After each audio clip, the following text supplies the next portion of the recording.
저와 여러분은 다 개신교인이죠. 우리 교회 개신교에 속해 있습니다. 이 개신교라고 하는 것은 개혁주의적 신앙으로 살아가는 그러한 모임을 말합니다. 개혁주의라고 하는 것은 늘 새롭게 고쳐나간다는 의미를 가지고 있어요. 근데 고치는 것의 표준과 방향이 정확하게 있어요. 하나님의 말씀, 성경을 통해서 성경으로 돌아가는 그런 고치는 것, 새롭게 되어지는 것을 말합니다.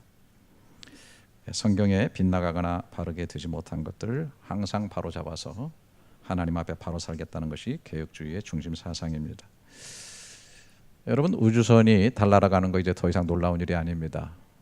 그 우주선이 달나라 가기 위해서는 지구가 가지고 있는 모든 과학의 총체들이 다 달라붙습니다. 특별히 아주 정확하게 면밀하게 수학적으로도 계산을 해야 됩니다. 우주선이 지구에서 출발을 하고 또 궤도에 맞춰서 비행을 하고 또 달나라에 착륙해서 일을 하고 또 그리고 그 우주선을 타고 귀환하기까지 정말 이거는 한치의 오차도 없이 아주 정확하게 계산을 해야 된다고 하는 것이죠.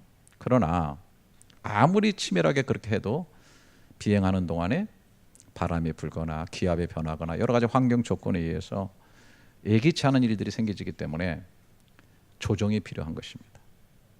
그래서 이 최첨단의 과학 또 가장 정확한 수학적 원리를 가지고 가면서도 중간중간 끊임없이 조정해야 된다고 하는 것이죠.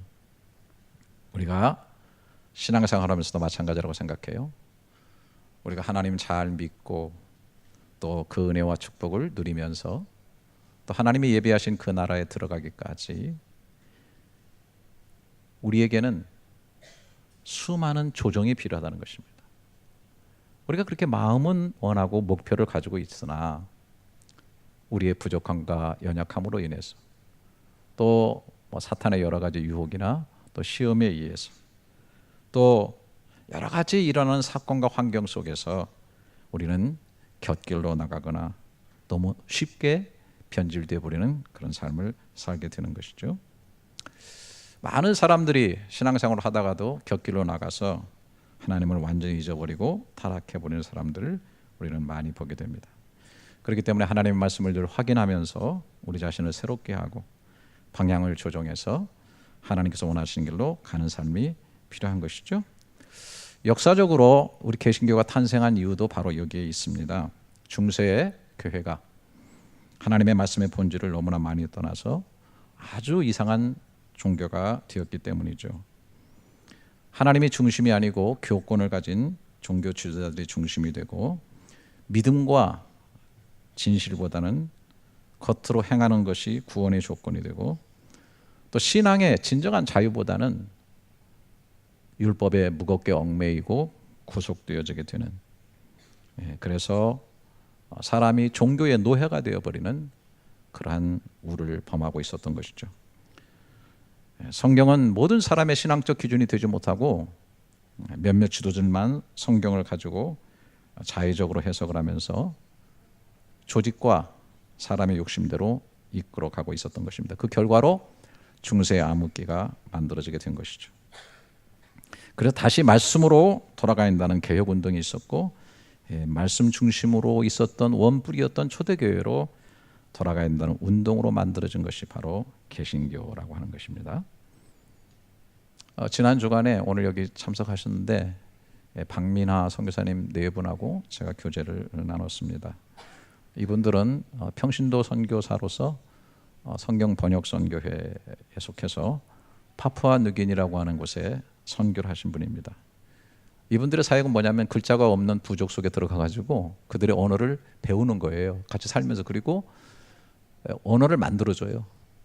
그리고 그 언어를 가지고 성경을 번역을 해가지고 성경을 읽을 수 있도록 그렇게 만들어주는 그런 사역을 하시는 거였습니다. 그때 영상을 잠시 보여주셨는데 정말이에요.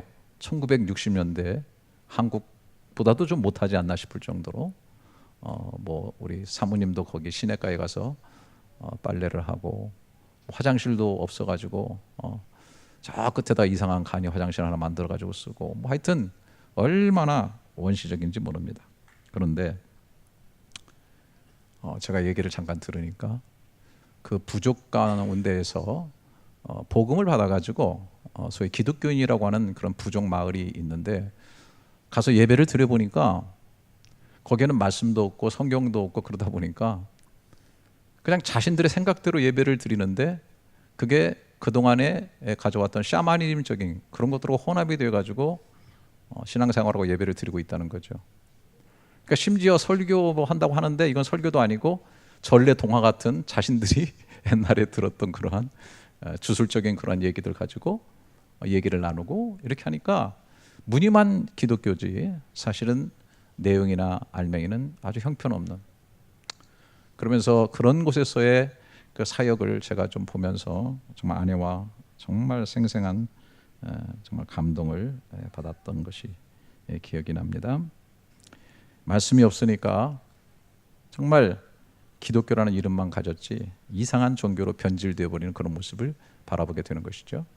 저는 그 얘기를 들으면서 제 외할머니 생각이 좀 났습니다. 제 외할머니께서 신앙생활을 굉장히 열심히 하셨는데 무슨 어려운 일만 만나면은 꼭 이렇게 말씀하시는 것이었습니다. 내가 전생에 무슨 죄를 지었길래. 아주 귀에 못이 박히도록 들어가지고 저도 무슨 일을 잘못하게 되면 나도 전생에 죄를 지었구나 그런 생각을 했는데 신앙생활을 하고 성경을 알다 보니까 참 어처구니 없이 웃음만 나오는 거죠.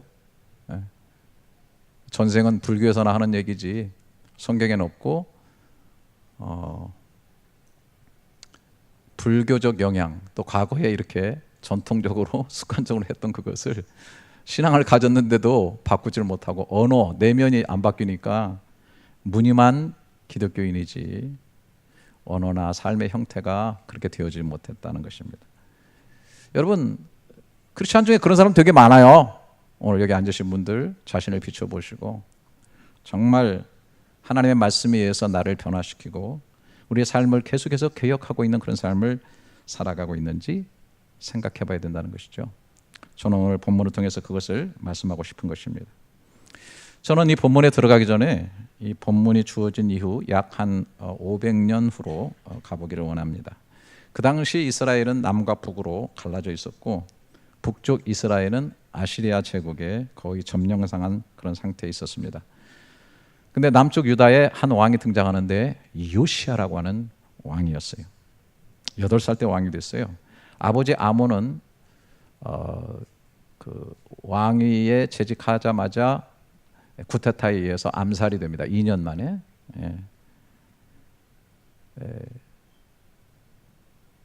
그런 가운데 갑자기 이제 왕이 됐는데 아주 엄청난 도덕적 정치적 그 혼란을 물려받게 되는 것입니다. 그 할아버지가 므낫세라고 하는 왕이었는데 55년을 통치했어요. 근데 온갖 악을 다 저질렀습니다. 그 당시에 이제 그 세계를 제패했던 중심 세력이 아시리아에 있는데 이 아시리아의 두두적인 특징이 뭐냐면 잔악함, 음탕함, 흑마술, 영매, 마녀, 주술, 심지어 유아를 제사로 드리는 유아 제사까지 온갖 악이 만연했던 그런 제국이었고 그 할아버지 므낫세는 이 강대국이었기 때문에 그런지 모르지만은 이 아시리아의 것은 무엇이든지 흉내내고 무엇이든지 좋아했다라고 하는 것입니다. 그래서 아시리아에서 영감받은 음란한 종교 신당을 전국에 세웠고 소위 섹스의 여신인 아세라를 위해서 음란한 남성 성기의 이 남군 기둥을 세워놓았고 또 그 솔로몬이 세운 성전에 불경한 형상과 유물들을 가득 채웠고 심지어 남자 창기들 몸을 파는 창기들의 그 남창 그 방이 그 성전 안에 있을 정도였다는 것입니다. 영적으로 도덕적으로 완전히 타락한 그런 시대였어요. 아버지 그 아몬도 똑같이 그렇게 하다가 2년 만에 암살을 당하게 된 것입니다. 그런데 이 요시야는 조금 달랐습니다. 자, 역대하 34장 1절부터 보시면은 요시야가 왕위에 오를 때에 나이가 8세라 예루살렘에서 30일 동안 다스리며 31년 동안 다스리며 여호와 보시기에 정직하게 행하여 그 조상 다윗의 길로 걸으며 좌우로 치우치지 아니하고 아직도 어렸을 때 곧 왕위에 있은 지 8년에 그랬죠. 그러니까 16살 되던 때입니다. 그의 조상 다윗의 하나님을 비로소 찾고 제12년에 유다와 예루살렘을 비로소 정결하게 하여 그 산당들과 아세라 목상들과 아로새긴 우상들과 부원받는 우상들을 제거하여 버렸다. 이렇게 되어 있습니다. 놀라운 일이 일어났죠. 아주 그냥 악으로 물들어진 그 왕들의 그 후손 속에서 이 요시아라고 하는 사람이 8살 때 왕이 됐는데 무슨 변화가 있었는지 하여튼 16살부터 개혁을 이루면서 말이죠. 우상들을 다 폐하고 도덕적으로 윤리적으로 회복하는 그런 일을 했다라고 하는 겁니다. 왜 그렇게 되었을까?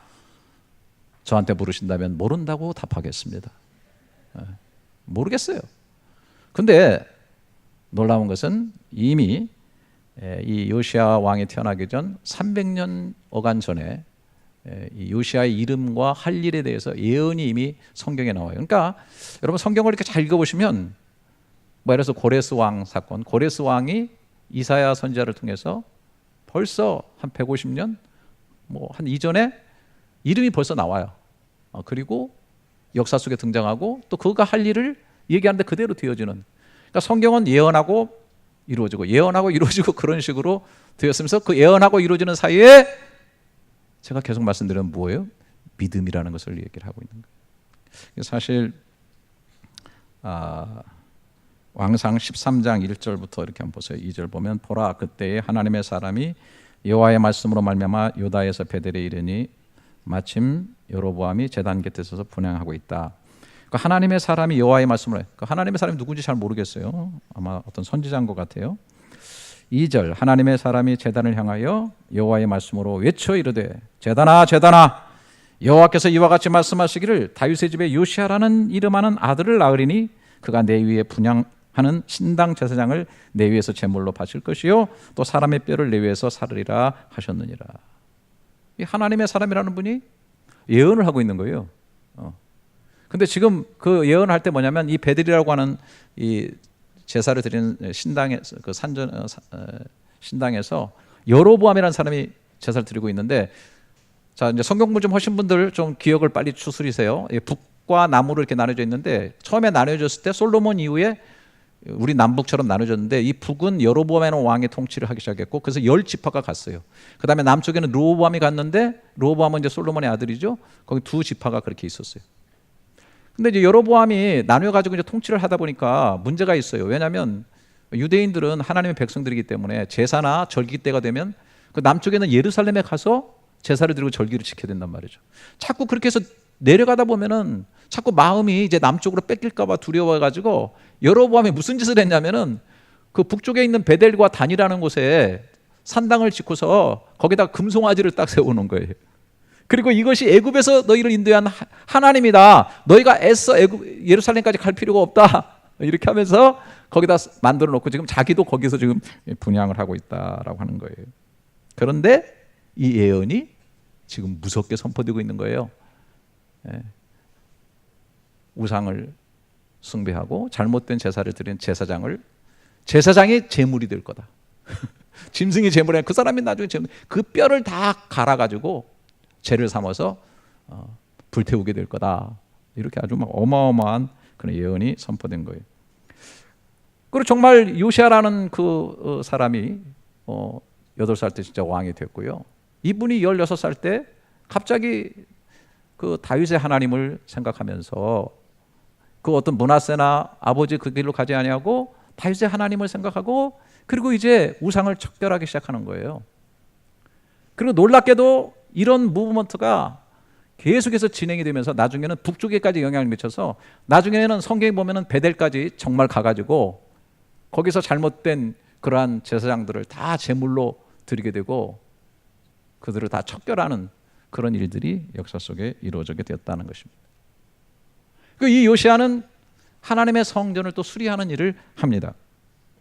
8절부터 보게 되면 요시아가 왕위에 앉은 지 18해에 그 땅과 성전을 정결하게 하기를 마치고 그의 하나님 여호와의 전을 수리하려 하여 아살랴와 아들 사방과 시장 마아세야와 서기관 요아하스의 아들 요아를 보낸지라. 그들이 대제사장 hil기야에게 나아갔을 때 하나님의 전에 헌금한 돈을 그에게 주니 이 돈은 문을 지키는 레위 사람들이 므낫세와 에브라임과 남아있는 모든 이스라엘 사람과 온 유다와 베냐민과 예루살렘 주민들에게서 거둔 것이다.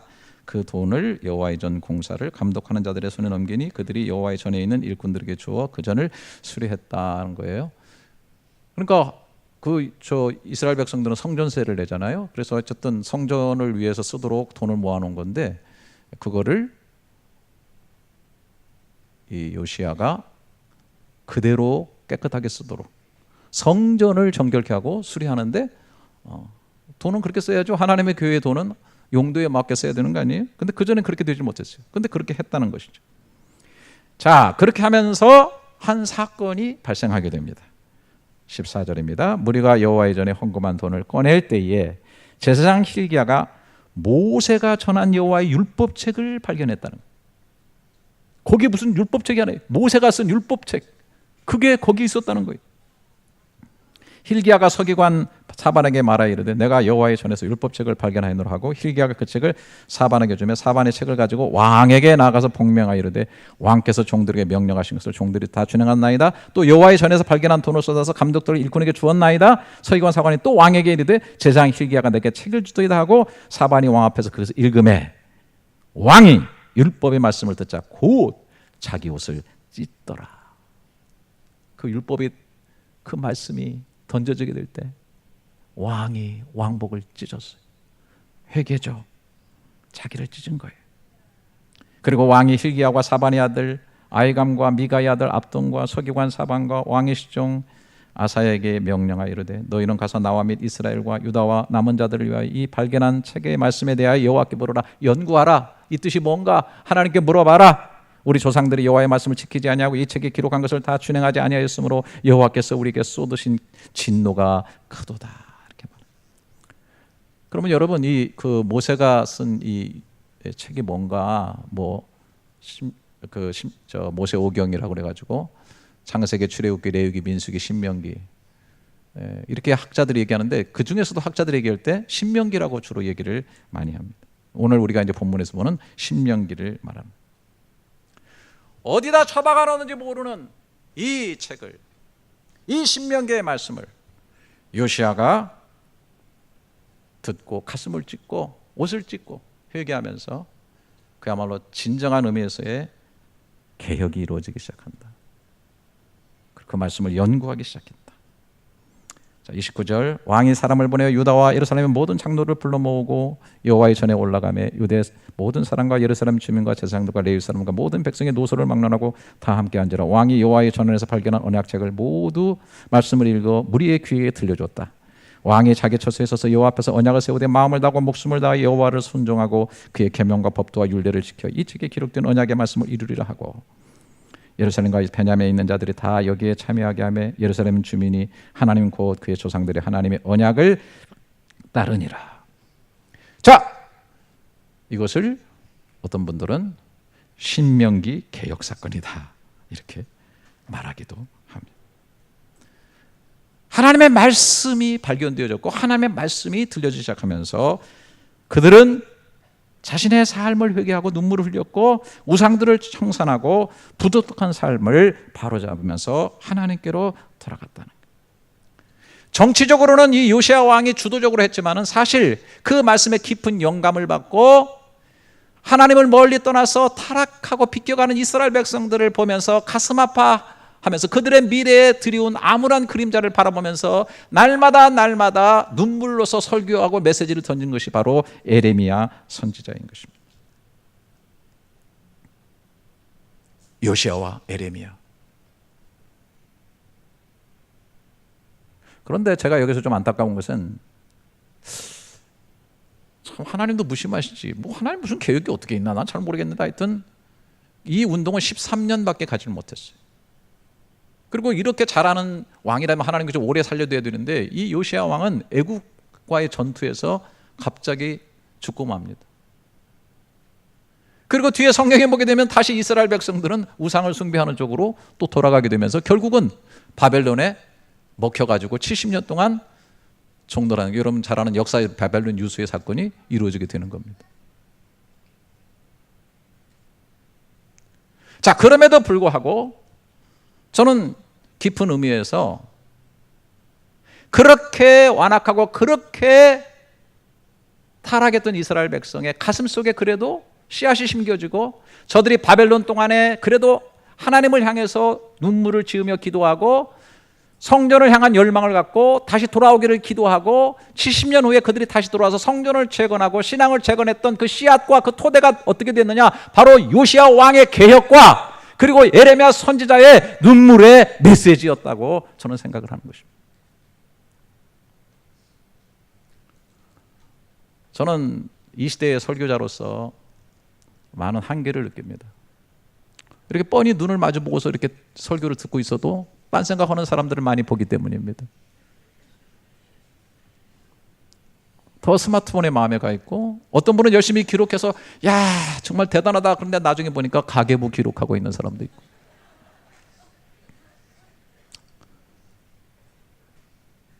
그러나 오늘 또 메시지를 합니다. 하나님의 마음을 담아서 던집니다. 왜? 그 말씀 속에서 변화를 주고 개혁시키는 것이 바로 하나님의 역사이기 때문에 오늘 또 말씀을 말씀되게 그냥 전해야 되겠다. 오늘 이 신명기의 이 개혁은 13년 동안 이루어진 어떤 짧은 기간 속의 역사인 것 같지만 사실은 그 이후에 오고 오는 많은 세대의 사람들에게 잊어버렸던 그 하나님의 말씀을 발견하고 그 하나님의 말씀에서 자신을 바라보면서 자신을 개혁하고 개인이 개혁하고 교회가 개혁하고 그리고 나라가 개혁하게 되는 하나의 샘플이요 모델이 되어지는 그런 말씀이라는 것입니다. 어느 시대고 어느 때고 그 어디에서든지 말씀 앞으로 돌아가고 말씀이 역사한다면 이러한 변화가 이루어질 수 있다는 것이죠. 그러면 이 신명기의 핵심이 뭔가 굉장히 폭넓게 볼 수 있겠지만 저는 그냥 오늘 본문을 통해서 몇 가지만 살펴보기로 하는데 1절에 보면 그런즉 내 하나님 여호와를 사랑하며 그가 주신 책무와 법도와 규례와 명령을 항상 지키라. 하나님 사랑해서 그 명령을 지키라. 법도를 지키라고 말씀하고 있는데 사실 이것을 얘기하면서 2절부터 벌써 가게 되면은 하나님이 우리를 어떻게 사랑하셨는가? 여러분, 그 아브라함을 처음에 불렀을 때는 밑도 끝도 없이 막 축복을 해요. 야, 너 큰 민족 될 거야, 너 복의 근원 될 거야, 뭐 막 이렇게 합니다. 그런데 이스라엘 백성을 애굽에서 이끌어내고 광야를 지나면서 수많은 훈련을 하시고 하나님의 살아계심과 하나님의 역사하심과 하나님이 그들을 얼마나 보호하시고 얼마나 축복하셨는가를 말로만 한 것이 아니라 사건으로 삶으로 친히 보여주고 나서 그래 이제 너희도 나를 좀 사랑하고 지금까지 봤지 나의 명령과 계명을 잘 지켜서 너희들이 건강한 삶이 되고 너희들이 복된 삶이 되기를 원한다라고 말씀해 주고 있는 것입니다. 그래서 여기 2절부터 바로 이렇게 나와요. 너희의 자녀는 알지도 못하고 보지도 못하였으나 너희가 오늘날 기억할 것은 너희의 하나님 여호와의 교훈과 그의 위엄과 그의 강한 손과 표신팔과 애굽에서 그 왕 바로와 그 전국에 행하신 이적과 기사. 뭐 애굽에서 끌어낼 때 얼마나 많은 기적이 있었습니까? 또 여호와께서 애굽 군대와 그 말과 그 병거에 행하신 일 곧 그들이 너희를 뒤쫓을 때 홍해물로 그들을 덮어 멸하사 오늘까지 이룬 것. 또 너희가 이곳에 이르기까지 광야에서 너희에게 행하신 일들 뭐 불기둥 구름기둥 뭐 만나 뭐 아주 그냥 순간순간마다 때마다 하나님의 역사하시고 일하심을 보았는데 7절에 너희가 여호와께서 행하신 이 모든 큰 일을 너희 눈으로 보았느니라 라고 말씀하고 있다. 뿐만 아니라 가나안에 가서도 하나님은 너희를 보호할 것이다. 12절 내 하나님 여호와께서 돌보아 주시는 땅이라 연초부터 연말까지 내 하나님 여호와의 눈이 항상 그 위에 있느니라. 그러니까 하나님은 말씀하시는 언약하시는 하나님인데 그 하나님이 사건들을 행하셔요. 진짜 행하셔. 사랑의 일을 행하시고 축복하는 일을 행하시고 보호하는 일을 행하시고 다시 그것을 말씀으로 적어서 그 말씀으로 자신을 비추어서 그 하나님의 말씀에 순종하며 살도록 하게 하신다는 것.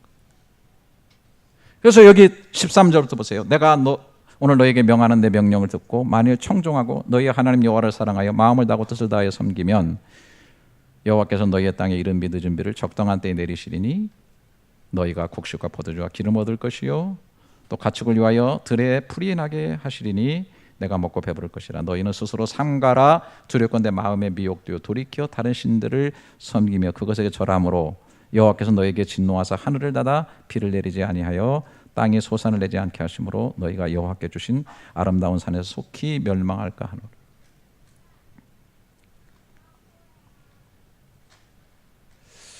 하노라. 참 우리가 이 부분을 굉장히 생각을 좀 많이 해야 되는데, 저는 그 이스라엘 백성의 사건들을 읽으면서 아니 하나님의 사랑을 그렇게 받고 그런 기적을 했는데 아니 왜 그렇게 빨리 돌아서는 거야? 왜 그렇게 우상을 또 섬기는 거야? 우상은 다 물질은 하나님이 만드신 건데 왜 피조물을 그렇게 섬기는 거야? 그럴 수가 있어. 저는 그렇게 생각하는데요, 실제적으로 보게 되면은 사람들은요 보이지 않는 것에서는 마음이 빨리 멀어져요. 그리고 아주 보이는 것으로 자꾸 가요. 그런데 여러분 보세요. 이 보이는 것이라고 하는 것은 다 성경이 말씀드린 그대로예요. 저를 잘 들으세요. 보이는 것은 보이지 않는 것으로 말미암은 거예요.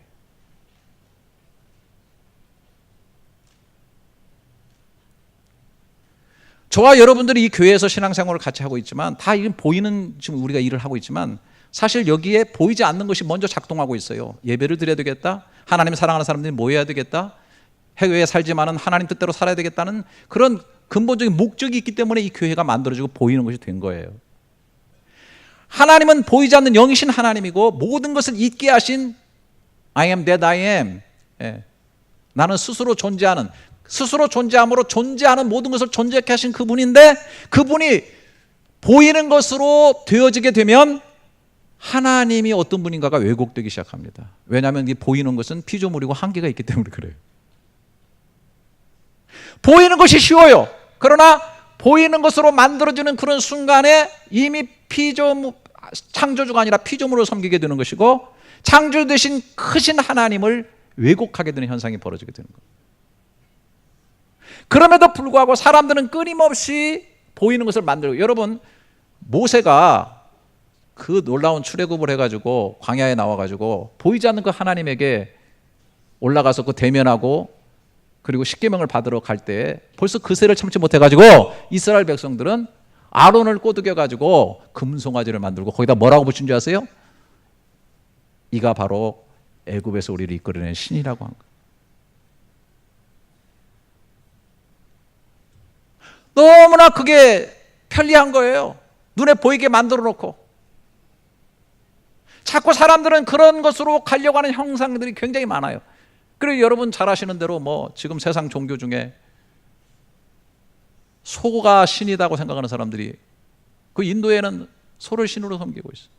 여러분 여기 저 바투 케이브 같은 데 가보면은 원숭이가 신이 되어 있고요, 뱀이 신이 되어 있고 코끼리가 신이 되어 있고, 얼마나 신의 형상으로 만들어 놓은 그런 우상들이 그 안에 꽉 자리 잡고 있는지 모릅니다. 그렇게 됩니다.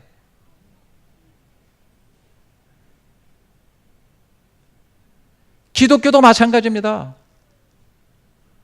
중세 시대에 성전을 크게 지어놓고 거기에 무슨 능력이 있는 것처럼, 오늘날도 여러분 좀 죄송합니다만은 그런 부분은 좀 생각을 하셔야 됩니다. 정신을 깨야 되는데, 종교적이라고 하는 거, 거대한 성전에 파이프 올간이 울려 퍼지고 쫙 웅장한 분위기 속에서 쫙 들어가면 엄숙한 느낌을 갖고 머리에다 뭔가 하얀 것을 싹 쓰고서 쫙 앉아가지고 쫙 이렇게 하는 것이 굉장히 뭔가 그래가지고 제가 필리핀에 가보니까 그 캐톨릭 성전 안에는 가운데에요 마리아상이 제일 크게 있어요. 어디 가나 마리아상이 크게 있고, 예수는 전부 다 애기야. 다 안겨 있어. 바구니에 들어가 있고. 거기에서 막 거룩하게 이렇게 하고 있어요. 종교성에 대해서는, 그런데 그 종교성이라는 게 자꾸 뭐냐면 사람들은 변질시켜가지고 보이지 않는 하나님을 보이는 것으로 자꾸 만들어가지고 뭔가 거기에다가 믿음을 걸고 위안을 받고 소원을 성취하고 이렇게 하려고 하는 경향성이, 그러니까 벌써 출애굽 때부터 하나님의 백성이나 이스라엘 백성부터 그랬으니 가나안에 들어가서는 눈에 보이는 우상들을 숭배하고 말씀은 귀찮고 보이지 않는 것이기 때문에 어디에다가 처박아버리는 이런 일들이 벌어지게 된 것.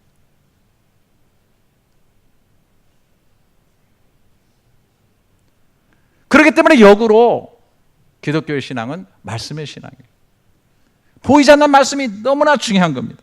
하나님은 하나님의 자신에 대해서 말씀을 통해서 계시하시고 보여주시고 하나님의 하신 일들을 말씀에 기록해서 알게 하시고 그리고 그 속에서 하나님이 무엇을 뜻하고 계신지 보이지 않는 그 하나님의 뜻, 하나님의 목적, 하나님의 계획, 인간을 향한 하나님의 뜻 이런 것들을 우리가 말씀을 통해서 알게 하시고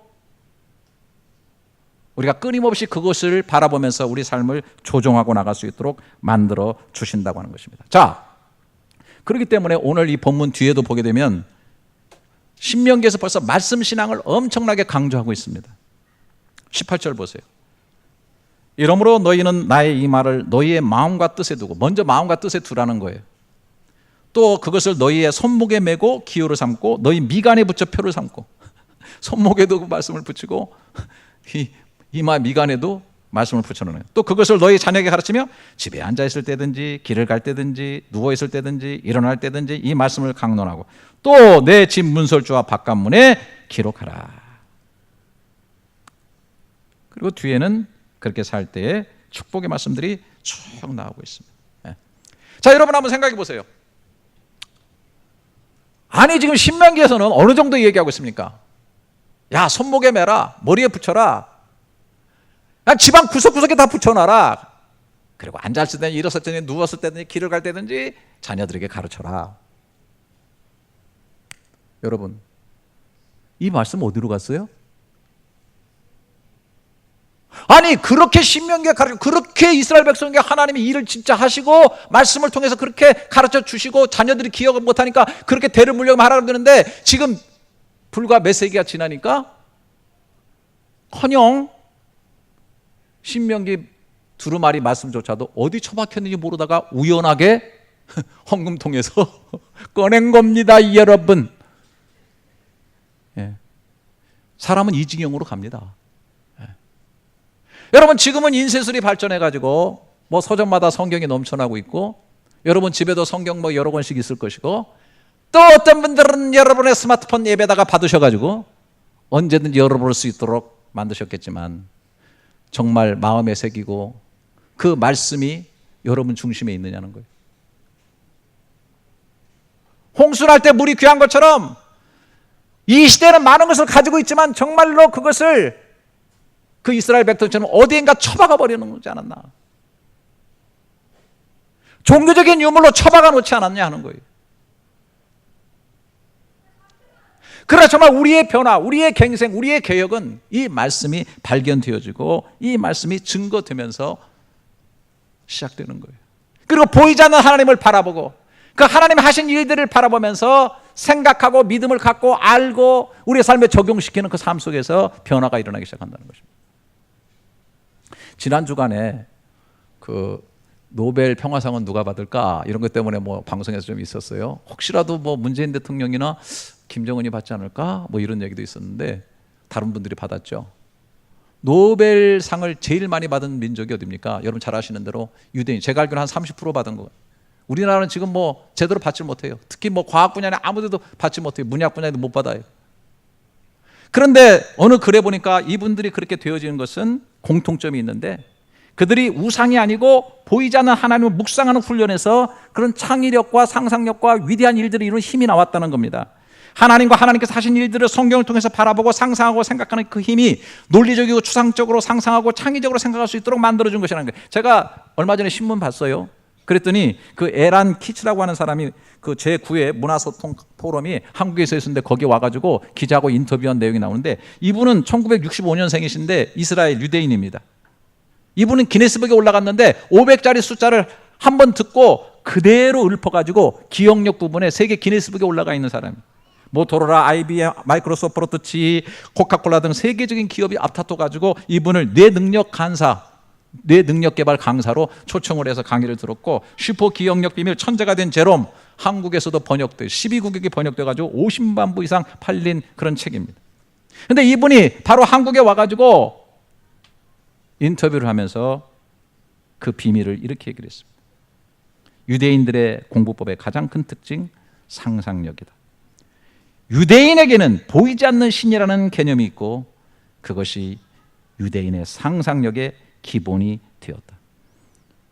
다른 민족이 우상을 섬기던 3,000년 전에 유대인은 이미 만질 수도 볼 수도 들을 수도 없는 초월적 존재이신 하나님이 있다는 사실을 알고 믿었다는 것.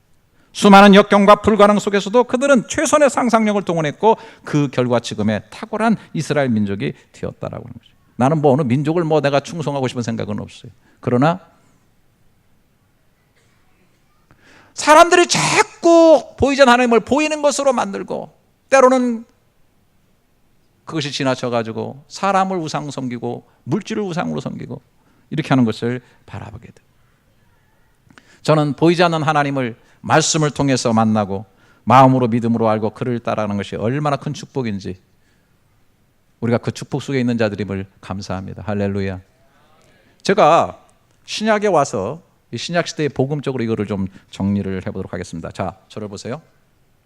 하나님께서 이제 우리 사람들을 사랑하셔가지고 참 이런 하나님의 규례와 명령들을 잘 지키지 못하는 불쌍한 인생임을 아시고 이미 작정을 하셔가지고 하나님이신 하나님의 아들 예수 그리스도를 보내셨잖아요. 그래서 인간의 몸이 되시고 인간의 죄를 대신 지고 십자가에 죽게 하셔서 모든 죄를 다 사하시고 또 이렇게 대신 죽어서 죄사함 받게 하는 근원적인 그 제사의 모든 것들을 완성을 하셨어요. 그리고 이제 거기서 끝나는 게 아니고 약속하신 대로 부활을 하셨어요. 부활의 증언들이 너무 많죠. 부활의 역사적 사실들을 우리가 잘 알고 있어요. 부활하심으로 인해서 이제 우리도 부활한다고 하는 잠자는 자들의 첫 열매가 되어주셨어요. 자, 놀라운 사실이죠. 그런데 이 사실이 중요하지만 이 사실이 정말 중요하게 되기 위한 것이 하나 있어요. 그게 뭔지 아세요?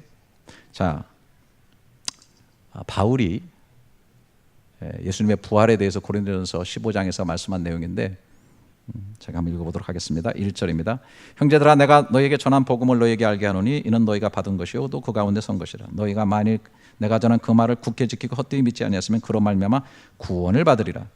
내가 받은 것을 먼저 너희에게 전하였노니 이는 성경대로. 한번 따라서 해보시기 바랍니다. 죄송합니다. 성경대로. 자, 그냥 됐습니다. 그리스도께서 우리 죄를 위하여 죽으시고 장사 지낸 바 되셨다가 또 따라서 해보십니다. 성경대로. 사흘 만에 다시 살아나사 게바에게 보이시고 12형제에게 보이시고 500여 명에게 직접 보이시고. 여러분, 예수님 믿는 사람 잡아 죽이려 했던 바울에게도 부활하신 예수님이 다메섹에서 보이셨어요. 그런데 왜 바울이 이 부활 사건을 실제적인 이 히스토리컬한 이벤트를 역사적인 사건을 얘기하면서 여기 두 번이나 성경대로 죽으셨고 성경대로 다시 살아났다는 얘기를 왜 굳이 사용하고 있느냐? 바울은 그 전에 유대인입니다. 성경을 어마어마하게 하고 성경 선생이었습니다. 그러다 보니까 예수라고 하는 사람은 이게 불경한 사람이야. 어떻게 자기가 신이야? 그를 따르는 사람 다 이단이야. 그래서 잡아 죽이고 돌아다녔던 사람인데 부활하신 예수님을 만났어요. 다메섹에서 봤어요. 경험했어요. 피할 수가 없었어요. 바울의 완전한 변화는 예수를 만났다는 거 외에, 부활하신 예수를 만났다는 외에는 설명할 길이 없어요, 역사적으로. 그런데 그가 다메섹에서 부활하신 예수님을 만난 그 예수님을 나중에 성경을 보니까 성경 속에 그 예수가 있었다는 거예요. 성경대로 예수님이 죽으셨고 성경대로 예수님이 사셨다는 거예요. 그러면서 성경을 중요하게 강조를 하고 있어요. 왜 그럴까요? 오늘날도 똑같습니다.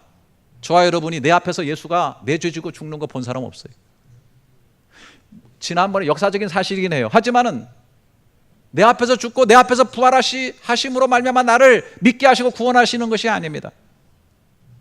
그것은 시간과 공간을 초월할 수 있는 성경의 말씀 속에, 그래서 구약부터가 다 오실 메시아 그리스도, 그분이 오셔서 어떻게 죽게 되고 어떻게 죄를 사하게 되고 어린 양으로 죽으시게 되고 그분이 음부에 버림받은 자고 다시 살아나시게 되고 라고 하는 이 사건을 다 기록하시고 역사 속에 이루어 주시고 후에 또 신약 저자들을 통해서 성령의 영감으로 기록하심으로 말미암아 우리가 그것을 보고 시공을 초월해서 그것을 바라보고 믿음으로 말미암아 그 하나님을 알고 하나님의 사랑을 알고 구원을 받도록 만들어 놓으신 거라고 생각합니다. 할렐루야.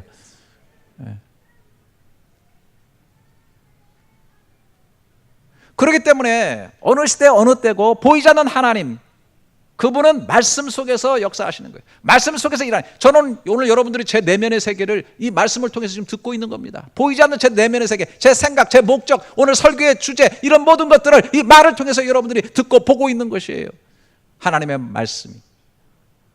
그래서 디모데후서 3장 그 유명한 15절에 네가 어려부터 성경을 알아내 성경은 능히 너로 하여금 구원에 이르는 지혜가 있게 하느니라. 구원을 줍니다. 구원으로 이끌어 줍니다. 이 세상에 구원할 수 있는 지혜가 하나님의 말씀 속에 있습니다. 할렐루야. 그리고 이거를 늘 바라보면서 내 삶 가운데 구원 얻는 지혜를 열어가는 것입니다. 뿐만 아니라 모든 성경은 하나님의 감동으로 된 것으로 첫째 교훈을 줍니다. 어떻게 살아야 되겠는지, 우리 인생을 살아야 되는지. 그 다음에 책망을 합니다. 바로 가지 못하고 비껴가게 될 때 책망을 하게 됩니다. 그 다음에 뭡니까? 바르게 함과 바르게 합니다. 돌아오게 합니다. 리폼하게 합니다. 개혁하게 합니다. 바로 돌아오게 합니다. 그리고 어떻게 합니까? 바르게 함과 의로 교육하기에 유익하니 의로 교육해 줍니다. 의의 교육입니다. 정보를 주는 게 아닙니다. 무슨 재능을 활성화시키는 게 아닙니다. 이 세상 교육은 의의 교육이 이미 다 포기되어 있습니다. 누가 이 시대의 목사를 의로 교육할 것이며 이 시대의 어른들을 누가 의로 교육할 것이며 이 시대의 우리 자녀들을 의로 교육할 수 있겠습니까? 목사도 말씀 앞에서 그 교훈 앞에서 책망을 받는 것입니다. 바르게 되는 것입니다. 의로 교육함을 받는 것입니다. 그러면 첫 번째, 이는 하나님의 사람으로 온전케 하며 그 인격과 그 내면 세계가 온전케 되는 것입니다. 마음이 온전케 되는 것입니다. 정신이 건강하게 되는 것입니다. 그 다음에 오면 그가 하는 모든 일을 온전케 함이니라. 이제는 그가 온전케 되었으니 그가 하는 모든 일이 온전케 되어지는 것입니다. 이것이 말씀을 통한 개혁의 순환이에요. 개혁의 사이클입니다.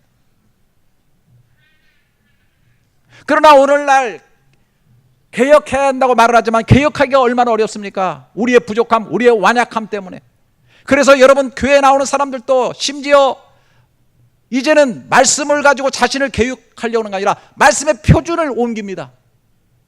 말씀의 표준이 너무 높아. 이건 내 생리함을, 이건 나 이거 죄를 지적하는 거야. 그러니까 말씀을 떨어뜨립니다. 자꾸 밑으로 떨어뜨려요. 해석을 해가지고 자꾸 말씀을 밑으로 떨어뜨려가지고 나를 정당화하고 변명하는 데 사용합니다. 오늘날 그런 메시지들이 너무 많아요. 말씀을 말씀으로 하는 건 너무 딱딱하고 힘들다고 생각해요. 아니에요. 말씀을 변개해서는 안 돼요. 여러분, 제가 늘 말씀드리지만 내가 나를 반성한다. 여러분 반성 많이 하세요. 내가 나를 반성해야 돼. 근데 그러면 나를 보는 나는 누구고 보아지는 나는 누구요? 그 보아지는 내가 정당한가를 알려면 또 보아지는 내가 옆에 있어야 되는데 그 보아지는 나는 또 누구요? 그 보아지는 나를 또 보아지려면 누구요? 절대적인 하나님의 말씀의 표준이 있어야 돼요. 현대의 모든 문명이 다 잃어보고 아인슈타인의 상대성 원리, 헤겔의 변증법적 정반함의 원리, 뭐 이런 것들 전부 다 다윗의 진화론도 마찬가지입니다. 이런 것들이 전부 다 뭐냐면 절대적인 표준을 다 부정하는 것입니다. 다 변한다는 거예요. 변한다는 거예요. 완전한 건 없다는 거예요. 그러나 저와 여러분이 이곳에 존재하고 있는 현실이 진짜인 것처럼 하나님은 살아계시고 하나님의 말씀은 변치 않고 절대적인 표준을 가지고 세상을 만드셨기 때문에 그 표준이 우리 가운데 있는 줄을 믿습니다. 예. 그 표준을 늘 세워야 되고 그 표준에 의해서 개혁을 해야 돼요. 제가 작년이 종교개혁 500주년이었죠.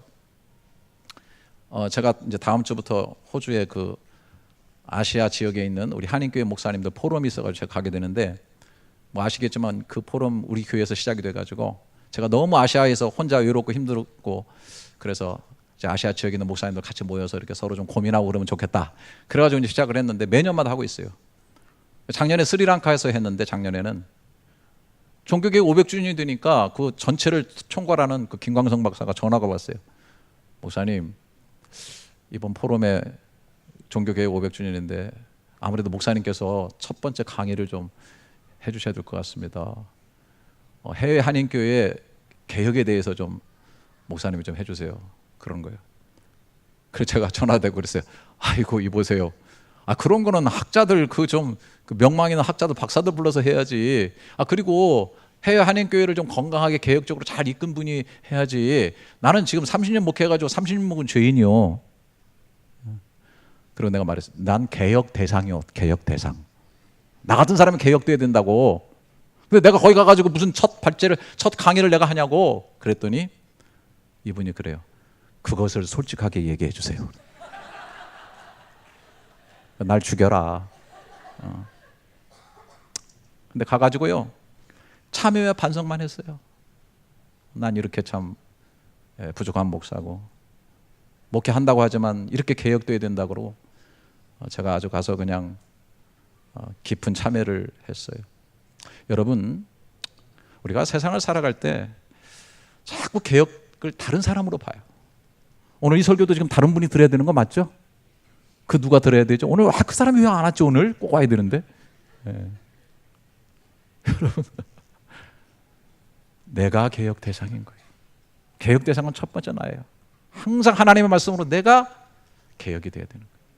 저는 제 나머지 삶을 하나님 앞에 기도하면서 꼭 하는 것이 세월이 가나 혼인잔치처럼 되게 해달라고 기도를 해요. 너무 재밌는데 웃지도 않으시고 진짜 반응도 썰렁하네.